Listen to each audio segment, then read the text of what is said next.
TMC ने अपने उम्मीदवारों की लिस्ट जारी कर दी है। 291 उम्मीदवारों की लिस्ट जारी कर दी है और इस लिस्ट से सबसे बड़ी खबर यह है कि नंदीग्राम से चुनाव लड़ेंगी ममता बनर्जी। भवानीपुर से भी उनकी चुनाव लड़ने की बातचीत थी, लेकिन उन्होंने साफ कर दिया है भवानीपुर से वो चुनाव नहीं लड़ने जा रही, वो सिर्फ नंदीग्राम से चुनाव लड़ेंगी। 10 मार्च को ममता बनर्जी नामांकन दाखिल करेंगी।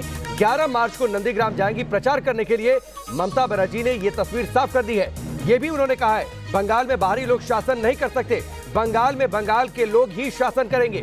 सीपीएम और कांग्रेस के बारे में उन्होंने कुछ भी कहने से इनकार कर दिया। उन्होंने ये कह दिया वो कुछ कहना नहीं चाहती, लेकिन अब पूरे बंगाल चुनाव में सबसे जो महामुकाबला होगा वो नंदीग्राम सीट पर होगा, जहां से ममता बनर्जी चुनावी मैदान में है। शुभेंदु अधिकारी का गढ़ माना जाता है। शुभेंदु अधिकारी ममता बनर्जी के सबसे बड़े सिपहसालार थे जब उनके साथ थे। नंदीग्राम आंदोलन जो खड़ा हुआ उसमें शुभेंदु अधिकारी का बड़ा रोल रहा, बड़ा योगदान रहा और इस आंदोलन ने राज्य में सत्ता पाने में सबसे बड़ा किरदार निभाया ममता बनर्जी के लिए। लेकिन अब दो तस्वीर देखिए, नंदीग्राम का महामुकाबला ममता बनर्जी वर्सेस शुभेंदु अधिकारी। हालांकि बीजेपी ने अभी अपने नामों का ऐलान नहीं किया है, अपने प्रत्याशियों के नामों का ऐलान नहीं किया है। माना जा रहा है कि शुभेंदु अधिकारी ही चुनावी मैदान में होंगे, लेकिन शुभेंदु अधिकारी ने यह भी साफ कर दिया है अगर वो यहां से नहीं भी चुनावी मैदान में होते हैं तो भी वो सुनिश्चित करेंगे कि वो ममता बनर्जी को हार दिलाएं। हमारे सहयोगी तापस जुड़े हुए हैं, साथ ही हमारे सहयोगी रविकांत राय भी हमारे साथ जुड़े हुए हैं, लेकिन उससे पहले एक रिपोर्ट आप देखिए। किसके लिए लकी साबित होगा नंदीग्राम?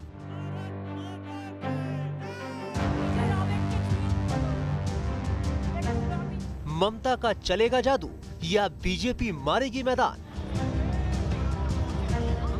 कभी ममता दीदी के सबसे खासम खास शुभेंदु अधिकारी ने बीजेपी से नाता जोड़ा तो ममता बनर्जी खुद शुभेंदु के गढ़ नंदीग्राम में उनको चुनौती देने आ गई। ममता ने इस बार विधानसभा जाने के लिए नंदीग्राम की राह चुनी है। चुनाव का घमासान शुरू होने से पहले ही वो नंदीग्राम को अपने लिए लकी बता चुकी हैं। हमसे चुनाव लड़ूंगी, ये मेरे लिए लकी है। नंदीग्राम मेरी बड़ी बहन है, भवानीपुर मेरी छोटी बहन है। अगर संभव हुआ तो मैं दोनों जगह से चुनाव लड़ूंगी। अगर मैं किसी कारणवश भवानीपुर से चुनाव नहीं लड़ पाई तो कोई और चुनाव लड़। लेकिन मौजूदा सीएम के चुनाव लड़ने से यहाँ से पिछला चुनाव जीते शुभेंदु के हौसले बड़े हुए हैं। ममता बनर्जी के दावेदारी ठोकते ही शुभेंदु ने भी ताल ठोक दी है और कहा कि अगर बीजेपी ने उनको टिकट दिया तो वो नंदीग्राम से ममता को 50,000 वोट से हराएंगी। अगर 50,000 वोटों से मैंने माननीय को नहीं हराया, मैं राजनीति छोड़ दूंगा। आप लिख कर रख लीजिए। नंदीग्राम विधानसभा को लेकर टीएमसी और बीजेपी के बीच घमासान सिर्फ चेहरा बचाने भर की लड़ाई नहीं है। नंदीग्राम टीएमसी और बीजेपी दोनों के लिए अहम है। दरअसल नंदीग्राम शुभेंदु अधिकारी के परिवार का गढ़ माना जाता है और बीजेपी शुभेंदु को सामने रखकर इस इलाके में कमल खिलाना चाहती है। लेकिन ममता बनर्जी के लिए भी नंदीग्राम काफी मायने रखता है। उन्होंने कई बार नंदीग्राम से ही चुनाव अभियान की शुरुआत की है। 2000 के दशक में नंदीग्राम में भूमि अधिग्रहण के खिलाफ चले आंदोलन के चलते ही ममता बनर्जी ने करीब 35 साल पुरानी लेफ्ट सरकार को उखाड़ फेंका और साल 2011 में वो बंगाल की सत्ता में आई। अगर नंदीग्राम के सियासी समीकरणों को देखें तो कुल करीब 3 लाख वोटर हैं, जिनमें से करीब 96% वोटर ग्रामीण हैं। कुल वोटरों में से करीब 2 लाख हिंदू वोटर हैं, जबकि 70,000 मुस्लिम मतदाता हैं। शुभेंदु की यहाँ के बहुसंख्यक वोटों पर निगाह है और उन्होंने अपनी चुनावी रणनीति भी तैयार कर ली है। वो भाजपा का डिसीजन लेने दीजिए, इतना जल्दीबाजी का कोई सवाल नहीं। जो कमल का प्रार्थी होगा उसका वहाँ से जिताना का जिम्मेदार शुभेंदु अधिकारी है। क्या दीदी डर गई है इसीलिए 2 सीट से चुनाव लड़ रही है? अरे दीदी का पास तो 62,000 का ऊपर डिपेंड करते हुए खड़ा होने का बात बोला। मेरा पास तो 2,13,000 है, जो जय श्री राम बोलता है। नंदीग्राम का इतिहास देखें तो 2016 में शुभेंदु अधिकारी टीएमसी से जीते थे। उन्हें 87% वोट मिले थे। उनसे पहले 2009 के उपचुनाव और 2011 के विधानसभा चुनाव में भी टीएमसी जीती थी, जबकि उससे पहले 5 बार यहां सीपीआई जीत चुकी थी। नंदीग्राम में दूसरे चरण में 1 अप्रैल को वोटिंग है। जाहिर है ममता बनर्जी के चुनाव मैदान में उतरने से यह मुकाबला हाई प्रोफाइल हो चुका है। लिहाजा बीजेपी और टीएमसी दोनों लगातार रैलियां कर शक्ति प्रदर्शन कर रहे हैं। Team news nation. दोनों सहयोगी इस वक्त हमारे साथ बने हुए हैं, रविकांत और तापस। लेकिन फिलहाल सीधे रुक कर लेते हैं, धीरेन्द्र पुंडीर भी हमारे साथ जुड़ चुके हैं, लेकिन फिलहाल सीधे रुक कर लेते हैं बीजेपी की प्रेस कॉन्फ्रेंस का। कल ही आपने देखा कि किस प्रकार आईसीएमआर और जो निर्माता कोवैक्सीन के हैं, जो मैन्युफैक्चरर्स हैं कोवैक्सीन के, उन्होंने मिलकर के एक प्रेस कॉन्फ्रेंस करके डाटा रिलीज किया, efficacy data after phase 3 trial of Covaxin. और इस एफिकेसी डाटा के अंतर्गत जो मैन्युफैक्चरर ने और आईसीएमआर ने कहा कि 81% का एफिकेसी, 81% एफिकेसी कोवैक्सीन का है। यह सब कुछ सामने आने के पश्चात जिस प्रकार की राजनीति कुछ विपक्षी दल कर रहे हैं, यह बिल्कुल अवांछित है। This is unnecessary politics that some of these opposition parties are dragging something as sacrosanct and as essential as vaccination drive. बंधुगण, आपको याद होगा इससे पहले यही ऑपोजिशन पार्टी एक चिढ़ाने की मुद्रा में और पूरे विषय को भटकाने की मुद्रा में कहते थे, अगर इसका एफिकेसी सही है, अगर कोवैक्सीन इंडिजिनस है और देश को इस पे भरोसा है, तो प्रधानमंत्री जी पहले वैक्सीन लगा ले। Let the prime minister prove by getting himself vaccinated first, then we will also have faith that this vaccine is efficacious. Sambit Patra है बीजेपी की प्रेस कॉन्फ्रेंस में। रविकांत, हम तो उम्मीद ये कर रहे थे कि शायद हो सकता है कि नामों का ऐलान हो जाए, अभी देर है क्या?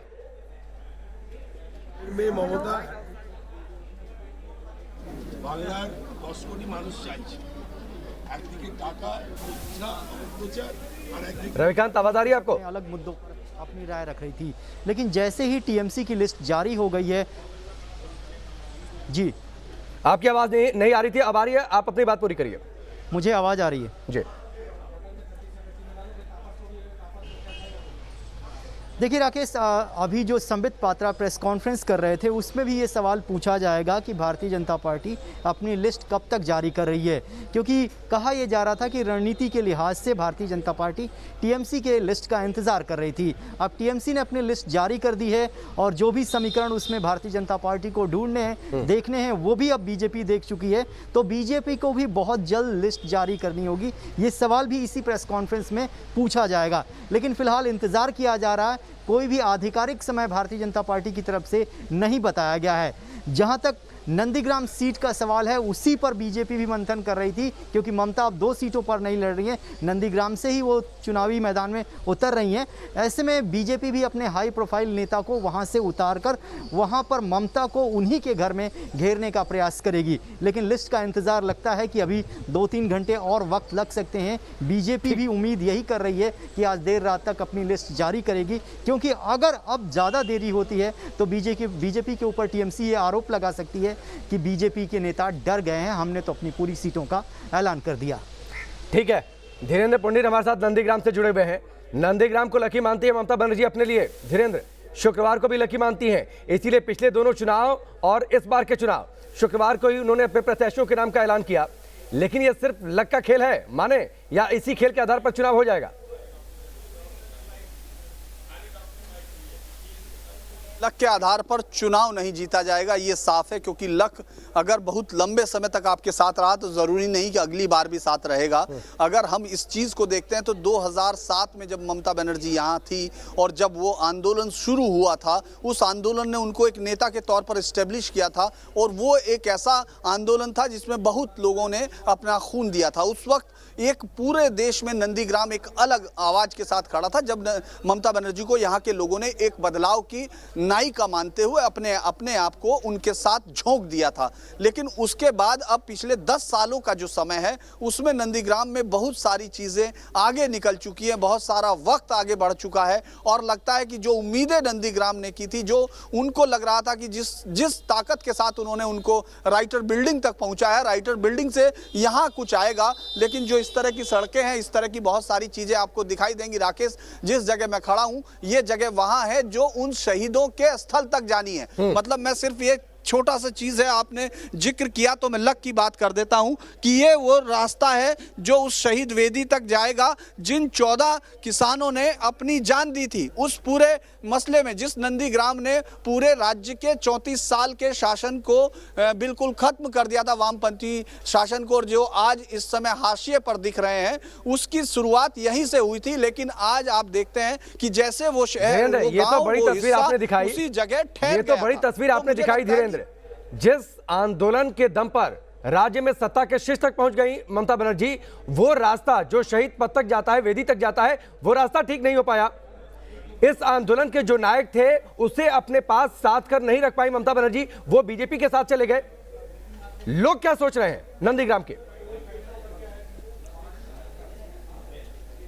देखिए, ये पूरी चीजें आपको दिखाई देगी कि नंदीग्राम 2 हिस्सों में बट गया। यहाँ ध्रुवीकरण बहुत ज्यादा दिखता है पूरी तरह से, और यही कारण है कि यहाँ अब जो खेल चलेगा उसको हम लोग पॉलिटिकल एरेना में एक अच्छा खेल नहीं मानते, उसको लोकतांत्रिक तरीका नहीं मानते, क्योंकि बहुत सारे लोगों ने बताया है कि किस तरह से अभी से शुरू हो गया है, प्रेशर होना शुरू हुआ है, पैसे का खेल शुरू होगा, और उसके बाद ये जो पूरा माहौल है नंदीग्राम का, वहाँ सबसे हाई प्रोफाइल मुकाबला होना है। तो हम ऐसे बहुत सारी चीजें देखेंगे जिनको राजनीतिक तौर पर एक संवैधानिक प्रक्रिया में नहीं शामिल किया जा सकता, क्योंकि वो लोग ज्यादातर अगर आप देखेंगे तो इस ध्रुवीकरण के हिस्से में कुछ लोग उस तरफ खड़े हैं जो साफ तौर पर ये कह रहे हैं कि नंदीग्राम के आंदोलन से इस इलाके को कुछ नहीं मिला है। उन लोगों का कहना है कि नंदीग्राम में जिस तरह की विकास की उम्मीदें थी वो विकास यहाँ पहुंचा नहीं है। वो ये रास्ते भी आपको दिखाई देंगे, उस तरह के रास्ते दिखाई देंगे, ये जो मेन सड़क है, ये जो जोड़ती है, इसके भी उखड़े हुए तस्वीरें आपको दिखाई देंगी कि किस तरह से उस पूरे मूवमेंट में ये हुआ कि उनको फायदा नहीं हुआ। लेकिन झंडे आपको दोनों तरफ के दिखाई देंगे। अभी चुनाव कितना हाई प्रोफाइल है, मैं सिर्फ कुछ जो यहाँ पेड़ों पर लगे हुए झंडे वो आपको दिखा देंगे कि दोनों झंडे हैं, मतलब आपको बीजेपी और टीएमसी दोनों के झंडे मिलेंगे, और वो झंडे इस बात की तरफ इशारा कर रहे हैं। एक छोटा सा सवाल और उसका एक सीमित जवाब दीजिएगा। एक छोटा सा सवाल कि जब 10 तारीख को नामांकन दाखिल करेंगी, 11 को प्रचार करेंगी, उससे पहले महिला रैली कर रही हैं, लगातार जोरदार तरीके से वहां पर पहुंच रही हैं, तो नंदीग्राम में क्या हुआ क्या नहीं हुआ ये भी तो उन्हें बताना पड़ेगा। आपके पास मैं आता हूं, टीएमसी ने 42 मुस्लिम उम्मीदवारों को चुनावी मैदान में उतारा है, ये बड़ी जानकारी है। 50 महिला उम्मीदवारों को भी चुनावी मैदान में उतारा गया है। एक रिपोर्ट आपको दिखाते हैं, फिर आगे हमारी ये चर्चा जारी रहेगी। भारत माता की, भारत माता की। मोदी सरकार तो सब दिख में गोटा भारत में चल रहा है, तो यहाँ पर भी आएगा कोई। हम तो मोदी जिंदाबाद, मोदी अच्छा लगता है, मोदी को अच्छा लगा। वो तो सबका साथ सबका विकास मंत्र है। हम मोदी जी को वोट देते हैं। टीएमसी लोग लेते हैं, सब कटमारी गैस दिया, बाड़ी दिया, अब तो बीजेपी जीतेगा। बीजेपी जीतेगा। बीजेपी में क्या चल रहा है? मन में चल रहा है मोदी जी आए, हमारा पश्चिम बंगाल के सोनार बंगला बनाए। हम सब लोग वोट बीजेपी के देना होगा। बंगाल के मुसलमानों को आपने सुना, अब जरा बंगाल बीजेपी के अध्यक्ष को भी सुन लीजिए, जो बंगाल के मुसलमानों को विकास यात्रा में शामिल करने का वादा कर रहे हैं। मोदी के नेतृत्व में देश आगे बढ़ रहा है, अलग अलग राज्य आगे बढ़ रहा है, मुसलमान भी विकास यात्रा में शामिल होना चाहते हैं, और हम लोगों ने उनको आह्वान किया कि आइए। क्या बंगाल के मुसलमानों के बीच वाकई मोदी मैजिक सिर चढ़कर बोल रहा है? जिस मुसलमान वोट का बड़ा हिस्सा लेकर ममता पिछले 10 सालों से बंगाल पर राज कर रही हैं, क्या उस मुस्लिम वोट बैंक में सेंध लग चुकी है? क्या मुस्लिम वोट ही करेंगे ममता की सत्ता पर चोट? आज नेशन इन्वेस्टिगेशन में होगी इसी की पड़ताल। ताजा तस्वीरें पश्चिम बंगाल के नादिया की हैं, जहां बीजेपी को एक कद्दावर मुस्लिम नेता नाजिम उल हक का साथ मिला। टीएमसी को छोड़कर भगवा झंडा थामने वाले नाजिम समर्थकों के साथ में बीजेपी में शामिल हो गए और टीएमसी के खिलाफ आग उगलने लगे। हठाৎ बीजेपीতে আসার সিদ্ধান্ত নেন। দুর্নীতি, অপশাসন আর অহমিকার স্তম্ভ ভাঙতে এই জায়গায় পৌঁছে। টোটাল এখন বর্তমান যারা তৃণমূল করছে তারা সকলেই দুর্নীতিগ্রস্ত। बंगाल में भगवा झंडा उठाने वाले मुस्लिम नेताओं में अगला नाम मालदा के यासीन शेख का है। मालदा के कद्दावर नेता यासीन शेख के बीजेपी में शामिल होने का असर देखिए। बीजेपी में शामिल होकर जब यासीन मालदा लौटे तो उनके स्वागत के लिए मालदा टाउन स्टेशन पर हजारों कार्यकर्ता और समर्थक जुटे थे और फिर यासीन के साथ समर्थकों का ये काफिला रतुआ तक गया। बंगाल में बीजेपी में शामिल होने वाले मुस्लिम नेताओं और मुस्लिम चेहरों की लंबी फहरिस्त है। जून 2019 में मोनिरुल इस्लाम ने टीएमसी छोड़कर बीजेपी का दामन थामा। मोनिरुल इस्लाम की बीरभूम में अच्छी पकड़ है। फिरोज कमाल गाजी भी भगवा रंग में रंग चुके हैं और नॉर्थ 24 परगना के मास लीडर माने जाते हैं। 3 तलाक के खिलाफ याचिकाकर्ता इशरत जहां और उनकी वकील नाजिया इलाही खान भी बीजेपी में शामिल हुए। इन दोनों के साथ 150 मुस्लिम महिलाओं ने भी पार्टी का दामन थामा। बंगाल की सियासत में मुसलमान सबसे बड़ा फैक्टर है। यहाँ की आबादी का हर तीसरा शख्स मुसलमान है, यानी जिसके साथ मुसलमान उसके लिए कोलकाता की गद्दी का रास्ता आसान। इसीलिए एक तरफ फुरफुरा शरीफ दरगाह के पीरजादा अब्बास सिद्दीकी खुद को बंगाल का किंग मेकर तक बता रहे हैं, तो वहीं ओवैसी मुसलमानों का सच्चा हमदर्द बता रहे हैं। अब्बास सिद्दीकी और असदुद्दीन ओवैसी की बंगाल चुनाव में क्या हैसियत है ये दिखाएं, उसके पहले आपको दिखाते हैं मालदा से नेशन इन्वेस्टिगेशन टीम की वो ग्राउंड रिपोर्ट जिसमें हमने स्थानीय मुसलमानों का मूड जाना। मोदी सरकार ने जो दिया है ना, लॉकडाउन के समय 500 रुपये महिला को दिया है, वो बहुत अच्छा काम किया है। और जो रेशन मिल रहा है वो भी तो है। अच्छा, उस राज्य सरकार ने कुछ किया आप लोगों के लिए? राज्य सब ममता दीदी ने कुछ किया? नहीं, ऐसी कोई कुछ भी नहीं किया हमने। अभी तो बाल बच्चों को साइकिल देता है, जामा कपड़ा देता है, जिसका शादी होता है उसको पैसा देता है। ममता जी ठीक काम कर रही है कि परिवर्तन चाहिए? को ममता का हम लोग का आदमी नहीं है, हम भाजपा के आदमी हैं। भाजपा को क्यों, भाजपा के पक्ष में क्यों हो गए? हमको सबसे सुযোগ सुविधा मिलता है। पाया 500 रुपया करके पाया। तो ये मोदी ने दिया कि ममता जी ने दिया? मोदी। मालदा की कुल आबादी में मुसलमानों की आबादी 51.27% है। आंकड़े बताते हैं कि मालदा में जिसके साथ मुसलमान चुनाव में उसकी जीत तय। मालदा के अलावा मुर्शिदाबाद और उत्तरी दिनाजपुर में मुसलमानों की हिंदुओं से अधिक आबादी है। धीरेन्द्र हमारे साथ जुड़े हुए, सीधे उनका रुख करते हैं। धीरेन्द्र, अगर लेफ्ट की सत्ता उखाड़ फेंकी थी ममता बनर्जी ने तो उसमें मुस्लिम वोटर्स का बड़ा योगदान था। इस बार भी रस्साकशी उसी को लेकर है। 42 मुस्लिम उम्मीदवारों को टिकट दिया है ममता बनर्जी ने, लेकिन जितना नॉर्थ बंगाल मैंने घूमा, जितना आप घूम रहे हैं, अलग अलग जगहों पर जा रहे हैं, आपको लगता है कि कम से कम अब एक छत्र राज तो नहीं कहा जा सकता मुस्लिम वोट बैंक पर किसी भी एक पार्टी का?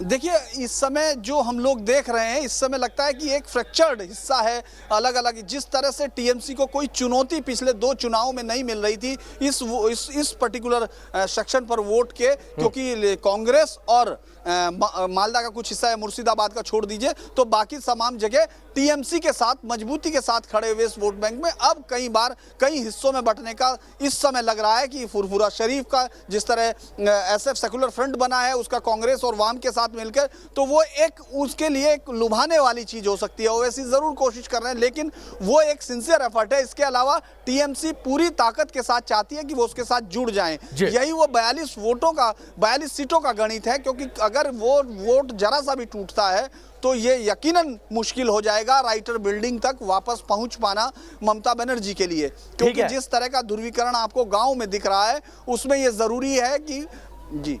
ठीक है, चलिए रविकांत और धीरेन्द्र, आप दोनों का हमसे जुड़ने के लिए बहुत बहुत शुक्रिया। और ये वक्त बताएगा, कैलकुलेशन 2 मई बहुत ज्यादा दूर नहीं है। धीरेन्द्र, आप आगे इस पर चर्चा चलती रहेगी कि चुनावी मौसम में ऊंट किस करवट बैठ रहा है। 2 तारीख को सारी तस्वीर साफ भी हो जाएगी।